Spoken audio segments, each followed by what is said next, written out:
Yaƙin Iran, Amurka da kuma Isra'ila ya sanya farashin man fetiri tashin hawan goron zabi a duniya baki ɗaya, inda a yanzu ake kallon yadda ƙaruwar farashin man za ta shafi rayuwar yau da kullum na al'umma kuma a faɗin duniya baki ɗaya. Biyo bayan wannan yaƙi tsakanin ƙasar Iran, Amurka da Isra'ila, musamman ma kan batun da ake cewa an gabatarwa da Donald Trump bayanai kan cewar da yiwuwar za a kai harin soji kan ƙasar Iran ta hanyar amfani da ƙarfin soji za a kuma dannawa kan Iran. Wannan wani mataki ne da ya ƙara assasa al'amari. Masu saurare ku biyo mu cikin wannan rahoto domin jin yadda abubuwan ke kayawa yayin da wannan yaƙi na gabas ta tsakiya tsakanin ƙasar Iran, Amurka da Isra'ila yake neman jefa al'ummar duniya cikin wani yanayi. Farashin ɗanyen man fetur ya yi tashin da ba a taɓa gani ba tun fara yakin da aka yi na Ukraine a shekara ta 2022 tsakaninta da Rasha, abin da ke ƙara sanya fargaba a daidai lokacin da rahotanni ke cewa sojojin Amurka za su yi wa shugaba Donald Trump bayani kan sabbin matakan da za su ɗauka a kan Iran, ciki har da matakin soji. A cewar shafin intanet na jaridar Axios, rundunar sojin Amurka mai kula da mayakan ƙasar ta tsara shirin kai harare gajeru kuma masu ƙarfi da nufin ganin Tehran, ƙasar Iran ta amince a cimma matsaya. Kamar yadda manema labarai suka tuntubi Pentagon da fadar White House don jin martanin su, sai dai tasirin hakan ya zarce ga farashin mai kaɗai.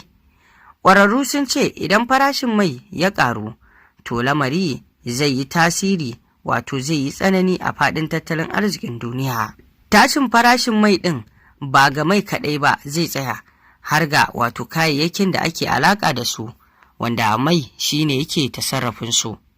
Hauhawar farashi da kuma rayuwar yau da kullum za ta ƙara tsananta, kamar yadda wani babban masanin harkokin alƙalman bincike ya bayyana. Tsadar man fetiri a duniya wannan mafari ne. Farashin ɗanyen mai na ƙaruwa ne kan damuwar samar da shi, rikice-rikicen yaƙi ko kuma yanayin kasuwa. Mai samfurin Brent ya ɗan ƙaru da kusan kashi 7, dala 126 kan kowane ganga kafin ya sauka zuwa dala 116. Hada-hadar kasuwannin Turai, farashin ya ƙaru a wannan mako sakamakon gaza samar da zaman lafiya, kuma gashi har yanzu mashigar Hormuz ta kasance a rufe, abin da ya janyo tashin farashi ga masu ababen hawa. Farashin kayayyaki da ake alaka da su da mai su ma tashi suke. Ba a amfani da ɗanyen mai a wajen fetur kaɗai, amma har ga wasu kayayyaki masu muhimmanci. Sakamakon haka, idan farashin ɗanyen mai ya tashi, yana shafar kayayyaki a fannoni da dama, kamar da man jiragen sama, robobi da kuma sinadarai da taki. Gwamnatoci sun yi gargaɗin cewa magidanta za su fuskanci ƙarin kuɗaɗen makamashi, abinci da kuma na shiga jiragen sama sakamakon rikicin da ake yi tsakanin ƙasar Iran, Amurka da Isra'ila. Tuni wasu kamfanonin jiragen sama suka fara ƙara farashin tikiti ko kuma rage jigila. Haka farashin taki yana tashi shi ma, wanda kuma zai iya komawa ya shafi kayan abinci. Wata ƙwararriya kan harkar zuba jari ta ce za a iya fuskantar tashin farashi har zuwa shekara mai zuwa. An toshe hanyar fitar da taki nau'in yuriya, kuma manoman da ba su sayi mai yawa ba a faɗin duniya za su fuskanci ƙarin farashi. Ɓangaren sufuri zai ƙara yin tsada saboda tsadar mai, kamar yadda kusan komai ya dogara da sufurin abinci, kayan masarufi da sauransu. Ƙarin farashin mai zai jawo tsadar kuɗin jigilar waɗannan kayayyaki. Idan ya kasance akwai tsada wajen jigilar kayayyaki zuwa faɗin duniya, kasuwanni za su mayar da wannan tsadar zuwa kan masu saye, al'umma, inda dillalai su ma za su shiga matsin lamba. Hauhawar farashi. Wannan tashin farashi na mai zai shafi tattalin arzikin duniya, yayin da makamashi ya zama mai tsada. Kasuwanni za su ci gaba da gudana cikin tsada, daga masu masana'antu zuwa masu jigilar kaya. Farashin kayan abinci shi ma zai ƙaru saboda noma, girbewa da kuma wato rarraba kayan ya dogara da fetur da taki waɗanda ke alaƙa da wato ɗanyen mai. Kowane kayan amfanin yau da kullum kama daga wato tufafi, kayan elektroni su ma za su wato tashi su yi tsadar gaske wajen samar da su duka wato ana amfani da jigila ne.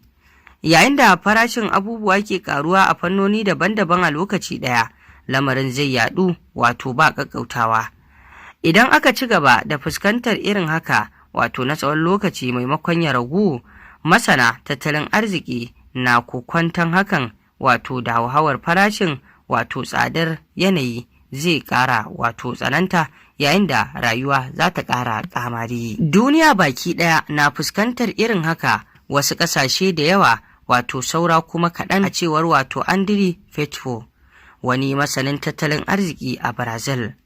Brazil na fama sosai, alal misali in ji shi, inda ya ƙara da cewa an ci gaba da wato samun hauhawar farashin sama da wato abin da wato babban bankin ƙasar ya kayyade a wato tsawon watanni. Bayan ƙaruwar farashin da wato kashi 5 a tsakiyar shekara ta 2025, an ɗan samu sauƙi a Brazil, amma ba sosai ba, inda ƙarin farashin ya kasance wato kashi 4.3 zuwa wato kashi 4.4 a farkon shekarar 2026, wanda ya kusa na kashin da ake so wato kashi 3. Ana sa ran wato ƙasar za ta kare shekarar nan da hauhawar farashi wato da kashi 4.86 a cewar sabbin alƙalima. Ga magidanta, wannan abu ya shafi rayuwarsu ta yau da kullum ta hanyoyi da dama. Kuɗaɗen kayan marmari sun tashi, tafiye-tafiye na ƙara tsada, kuma farashin kayan aiki na ƙaruwa.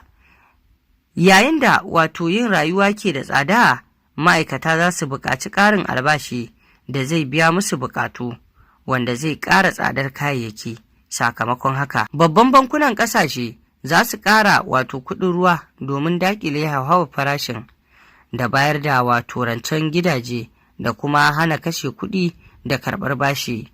A wasu ƙasashe kamar Pakistan da Bangladesh, gwamnatin ta baiwa wato makarantu umarnin rufewa domin rage yawan mai da ke wato amfani da shi da kuma wato rage kuɗin gudanarwa. Duka waɗannan na janyo hanyar tafiyar hawainiya ga abubuwa daga nan wato sai komawa bayan tattalin arziki. Babu lokacin tunanin mafita ta wato ƙaramin lokaci. Bana tunanin Trump zai sassauta wannan wato aƙalla a yanzu, in ji ƙwararren masanin.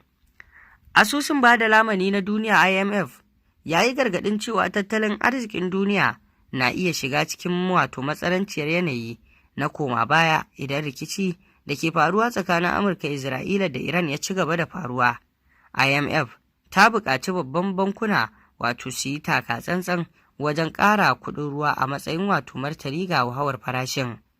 Sakataren Baitulmali na Amurka, Scott Bessent, ya shaida wa manema labarai cewa ya cancanci wato a fuskanci ƙaramar wahalar koma bayan tattalin arziki idan hakan zai taimaka wajen hana Iran ƙera makamin nukiliya. Ban damu da irin wahalar da za a sha na ƙaramin lokaci ba, muddin za a samu tsaro na wato tsawon lokaci, in ji shi. To a saurari, kamar da ku saurara abubuwan da ke faruwa kenan, ku ci gaba da bibiyar rahotannin labaranmu domin sanin abubuwan da ke faruwa a duniya baki ɗaya. Ku dangwala mana alamar subscribe sannan ku danna ƙararrawa domin samun kasancewa da mu a koda